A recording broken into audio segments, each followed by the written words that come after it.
Shit, them boys is having the time of their lives. Welcome back to Banging the Can, the Houston sports show that does not apologize for championship rings and tings, presented by Bolen Media, with new episodes dropping every Monday and Friday.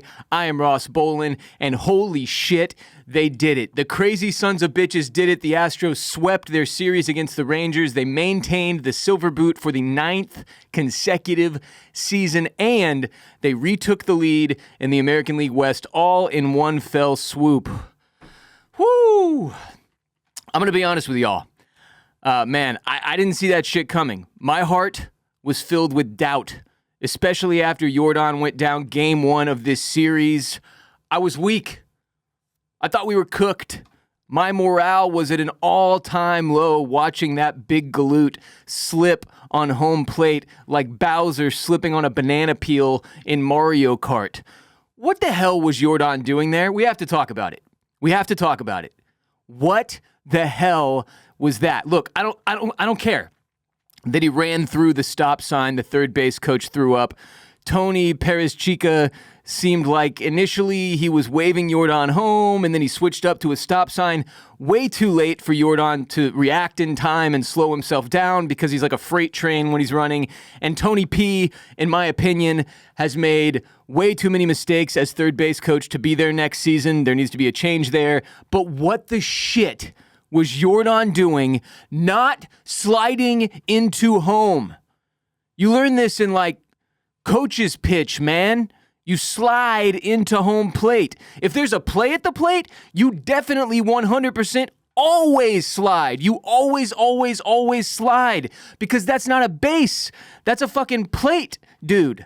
A slippery plate surrounded by dirt, and it gets dirt all over it, and it gets even more slippery, and motherfuckers sweat on it, and you slide, man. You slide like Calvin Harris and Frank Ocean. You slide like Doechii. You slide like the Goo Goo Dolls. So why don't you slide? Just slide. It's not that hard to do. The amount of things that had to go wrong for Yordan to end up getting injured on that play, legitimately astounding. If the Rangers don't make a throwing error, he's never headed for home in the first place. He's just standing on second base, chilling, healthy as a horse. Brutal way to lose the big fella. Brutal. So why don't you slide? So, of course, we have no freaking clue when Yordan will be back again because our front office is cagier than the KGB, but it seems extremely unlikely it'll be in the next 10 days. So, postseason at best before we see Yordan Alvarez again. Fortunately, there are several reasons to feel some positivity in the wake of the Yordan Alvarez loss. For one, the silver boot is obviously inconsequential in the grand scheme of things. We want postseason series wins and championships, not silver cowboy boots. But when you've got an 8-year streak of owning that thing, you don't want to give it up. And for people who weren't paying close enough attention, the Astros had to win the final 3 games, all 3 games in this series, to win the season series, or the boot was going back to Arlington with the Rangers. So yeah, it feels good to maintain the silver boot. Additionally, Zach Cole is the fucking truth. This dude was ranked the 19th best prospect of the top 30 Astros prospects on their list on MLB.com. Yet, in 6 games, he is batting .333 with an on-base percentage of .429, over 1,000 OPS, 2 ding-dongs, 7 ribbies, plus at least 1 incredible play in the outfield that I can remember off the top of my head. He spent over 80 games with the Corpus Christi Hooks before getting promoted to the Space Cowboys for just 15 games, and now he's here doing this shit. That's the definition of a meteoric rise. You absolutely love to see it, Astros fans. Now, there's some confusion here because I've seen it reported that Zach Cole is eligible for the postseason roster, and I've also seen it reported that he's not. So there seems to be some confusion there amongst the fan base and the media, but I'm pretty sure he is postseason eligible. Someone knowledgeable who's watching on YouTube or on Spotify, comment, confirm one way or another in the comments, please, and let us know if Zach Cole is indeed postseason eligible. But if the Astros take care of business the next 10 days, we'll likely look back on Jason Alexander and Zach Cole as the saviors of the season. Jason Alexander, Summer of George, and Zach Cole. So anyone who doesn't think Dana Brown is doing an absolutely incredible job or that Joe Espada shouldn't be considered for Manager of the Year is huffing paint. Stop huffing paint. It's making you have stupid sports takes. Jeremy Pena is still probably the overall MVP of this season for the Astros, though, just to be clear about that. Jeremy Pena continues to be the man. So we keep the silver boot, we find a diamond in the rough in Zach Cole, and Isaac Paredes could be back in the lineup this weekend. Real ones know this season started to get really ugly when Paredes hurt his hammy in mid-July. We knew he was the most consistent offensive weapon up to that point this season, considering Yordan had been out for a long stretch, but I don't think we realized how much losing Isaac would hurt, especially after picking up Carlos Correa to play third base in his absence. Getting Isaac Paredes back would be absolutely huge. I wouldn't expect to see him playing defense, though. I'm guessing they'd DH him and probably pinch run for him late in games as well. Try to keep him from having to run too much, keep him off of his feet. But having his bat back in the lineup would be huge in the wake of the Yordan Alvarez injury. So for as much shit as we've given the Astros medical staff, and rightfully so, this season for seemingly mishandling return timetables for major players, we can't blame them for Yordan slipping on home plate, and we have to credit them for the way they've handled Isaac Paredes' injury, his rehabilitation, and his allegedly imminent and shockingly swift return. So I just want to make sure we get that in there. A batting order of Jeremy Pena, Carlos Correa, Isaac Paredes, Christian Walker, Jose Altuve, Yanir Diaz / Victor Caratini, Jesus Sanchez, Jake Myers, and Zach Cole is pretty fucking stacked, my friends. Pretty fucking stacked indeed. So tonight, the Astros start a 3-game series against the Seattle Mariners that will likely decide the outcome of the American League West and could have major implications within the wild card as well, because the Astros, Mariners, Red Sox, and Guardians are all vying for postseason contention within a few games of each other. Game 1 against the Mariners, we've got Hunter Brown on the mound against Brian Wu. Game 2, we've got Framber Valdez against George Kirby. And Game 3, we've got Jason Alexander against Logan Gilbert. This is basically a playoff series right here. That's how you have to treat it, obviously. It should go without saying. But for those of you who aren't as tuned in, and maybe that's why you use this show to stay more tuned in, this is it. This is basically a playoff series, okay? And there is no reason to not have confidence in Hunter Brown and Jason Alexander to take care of business because they haven't given us a reason to doubt them. But obviously, you have to hope good Framber decides to show up, keep his head screwed on straight, and remain locked in for his entire outing. Can't lose focus in the 4th inning. Can't get pissed off that you gave up a bomb and cross up your catcher intentionally. Keep your fucking hat on and your mind in check and get the job done, dude. Stop screwing around with your hair. We're all rooting for you, Framber. Lock in, Framber. No pressure, Framber. Get it done, Framber. But to be honest, I'm not overly concerned about Astros pitching in this series, especially after having Thursday off altogether, which gives our bullpen a little bit of much-needed rest. What I am most concerned about is the Astros maintaining the offensive momentum they built up during the Rangers series, where they scored 6 runs, and 5 runs in 3 games. So between the Rangers series and the Braves series that preceded it, this is the longest stretch of the summer that I can remember anyway that the offense has stayed awake. In our last 6 games, we've got 11 runs, 6 runs, 3 runs and a loss, 6 runs, 6 runs, and 5 runs. The only L in that sequence came with 3 runs scored. If this team, this Astros team, can score 4 or more runs, their odds of winning go through the fucking roof. Have to wake up bats and keep them awake. So that's it, man. That's where we're at. It all comes down to this. 9 games left. 3 against the Mariners, which are obviously the most important, but still 6 more after that against the Athletics and Angels, neither of whom have anything to play for to close out the season. Postseason on the line, Astros golden age on the line, whole world and baseball gods seemingly against us considering the nonstop onslaught of injuries. But you got to get it done. You got to get it done. This is it. And it's exciting stuff. I know I said this, I guess the last couple of seasons, but before that, prior to that, 2017, 18, 19, 20, 21, 22, we didn't have a lot of stout competition in the AL West. So when we were getting to the end of September, we didn't have to sweat. It wasn't sweaty September. This is kind of a newer phenomenon for us in this long, coming up on a decade-long stretch of Astros dynasty-style winning. Okay? I kind of like it. It's kind of fun. It's nice to have these extremely important series. Granted, it's easy for me to say this right now with recency bias, considering we just swept the Rangers, and if things had gone the other way, maybe I wouldn't be saying this. But I kind of like having these big series, these big playoff feel environments coming down the stretch at the end of the season.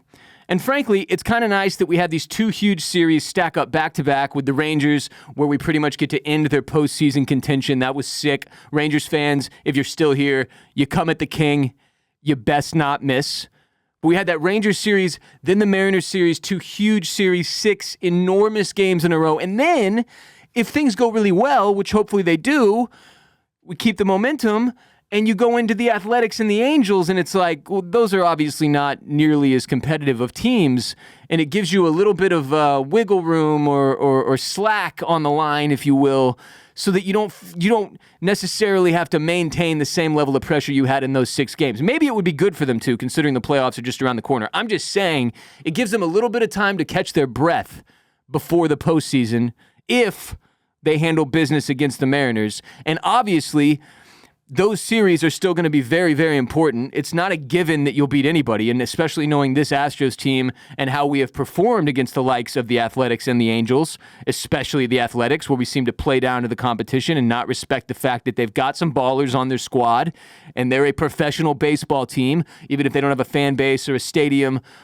and they're moving to Vegas or whatever eventually. You got to take this all very, very seriously. You have to lock in now. You might as well lock in like it's the playoffs now, because if you let things slip, you miss the playoffs altogether.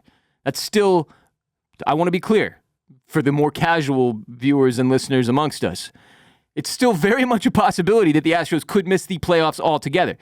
It is much less likely than it was 5 days ago, but it's still a possibility. So you have to stay locked in.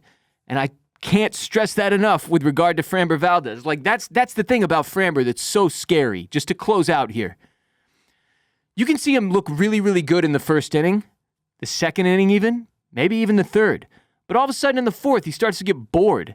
He's stepping off the mound more. He's taking his hat off more. He's messing with his hair more. He seems more shook. And I know some of this with the hat and the hair and the stepping off and the turning away from the catcher is a tactic that was given to him by his sports psychologist to help him calm, to help him self-soothe, to help him self-regulate when he's out there and he's starting to feel like he's getting stressed. I get that. But when you start to see that from Framber in like the fourth inning or whatever, it's usually an enormous red flag that he is losing focus. And look, I'm probably an ADD kid. I never got tested. I probably had ADHD too. So I get it. It's not easy to focus for long stretches. And arguably, in the case of Framber, I think what happens sometimes is he's so dominant for a few innings that he just starts to take his foot off the gas mentally. Like he stops being as locked in because he's like, oh, fuck, these guys can't hit me. You know, shit like that happens. So with Framber especially, obviously, you really want to see the focus be maintained throughout the entire outing. You can't have him slipping 3-4 innings in, and suddenly we're having to go to the bullpen in the 5th inning or the late 4th inning, and that's a lot of work for the bullpen to get done over a 4 or 5 inning stretch. We cannot have that as often as we have had that happen over the past month and a half with Framber Valdez. And then offensively, you know, I'd say my one concern would be that was a great stretch of 6 games of offensive production. Like I said, more consistent than we have seen in some time over a 6-game stretch from the offense. But they had the off day on Thursday to break it up. So it makes it a little more difficult to carry that momentum and carry that focus into the next series. Now, I say all of that also knowing that surely the entire roster, everyone in the dugout and bullpen and coaching staff and front office is fully aware that if you're ever going to be locked in, now is the time for this Mariners series. because the Mariners got red hot. Let's be clear about this too. The only reason this is as close of a divisional race as it is because the Mariners got red hot. The Rangers are out of it. They were always kind of phonies. They've dealt with a bunch of devastating injuries as well over the past couple of months in the summer. But be honest, none of us were ever that worried about the Rangers. That's still on some little brother shit. But the Mariners got hot at the right time. They won 10 games in a row before finally dropping one to the Royals. They've won 9 of their last 10 as a result.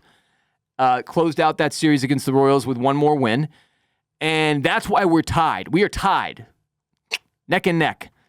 So if not for the Rangers getting extremely hot and going on a crazy run, we still would have run away with this thing, regardless of the fact that we've been hamstringed by injuries, no pun intended, sorry, Isak, the entire fucking season.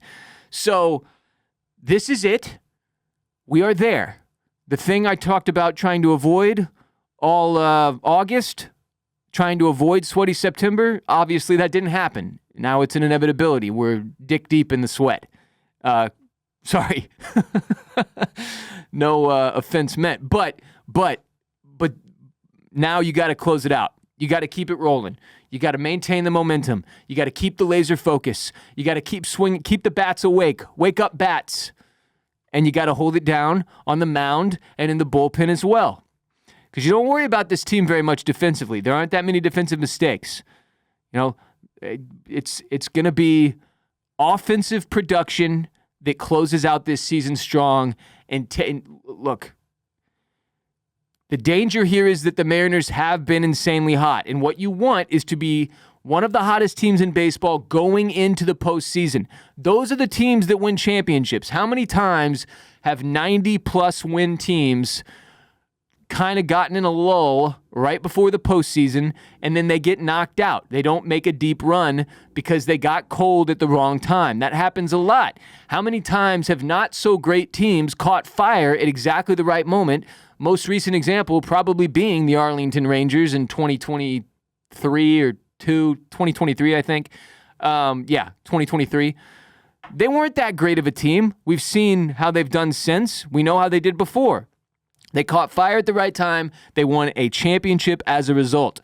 That is that's why we want to see this momentum maintained through these last 9 games. Because if you stay hot middle through late September, going into October, your odds of knocking people out in the postseason are much, much, much, much, much better. Hot teams do hot shit in the Major League Baseball postseason. All right, I'm done. That will do it for today's show. But remember, we have new episodes dropping every Monday and Friday on youtube.com/@bangingthecan, on Apple Podcasts, on Spotify, on the podcast platforms. If you are watching on YouTube right now, please, for the love of all that is good and decent, hit the subscribe button, hit the like button, turn on notifications so you are notified every time we drop a new video, and leave us a comment. All of those things help us with the YouTube algorithm. They help us expose the show to more Houston sports fans so we can continue to grow. All those things help. It also helps us if you're on Apple Podcasts, if you rate us 5 stars and write a short review about why you like our show. If you're on Spotify, where I would note, again, you can now watch full episodes of our show just like you do on YouTube on Spotify, full video. You can also choose to just listen in audio form if that's your bag, baby. But if you're on Spotify, also give us 5 stars. That also helps. Please share the most unapologetic Houston sports show in existence with your friends and family.